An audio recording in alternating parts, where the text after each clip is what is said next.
Welcome to the Learning Pines YouTube. We hope this video helps. In this video, I will explain how to cook winter squash.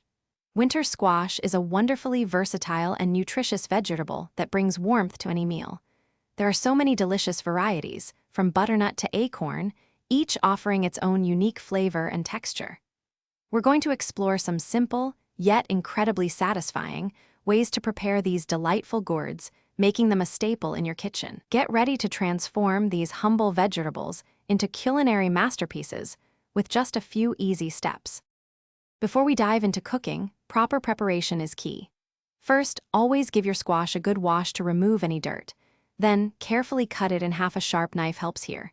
Scoop out all the seeds and stringy bits from the center. For some varieties, like butternut, you might want to peel the skin, but for others, like acorn, the skin is perfectly edible after cooking. These simple steps ensure your squash is ready for its delicious transformation. Now for the fun part, cooking.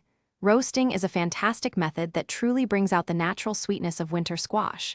Just a little oil, salt, and pepper, and you're set. If you prefer a softer texture, steaming or boiling are quick and easy options. And don't forget pureeing. Cooked squash can be blended into incredibly creamy and comforting soups, or even used as a healthy base for other dishes. Each method offers a unique way to enjoy this amazing vegetable. To elevate the flavor, don't be shy with seasonings. A sprinkle of cinnamon and a drizzle of maple syrup can enhance sweetness, while savory herbs like sage or thyme pair beautifully with a touch of garlic. Roasted squash makes a wonderful side dish, or you can add it to salads for extra heartiness. Pureed squash is perfect for comforting soups, or even as a healthy addition to baked goods. Enjoy experimenting and finding your favorite ways to savor this delicious vegetable. Thanks for watching. Consider subscribing if we helped you.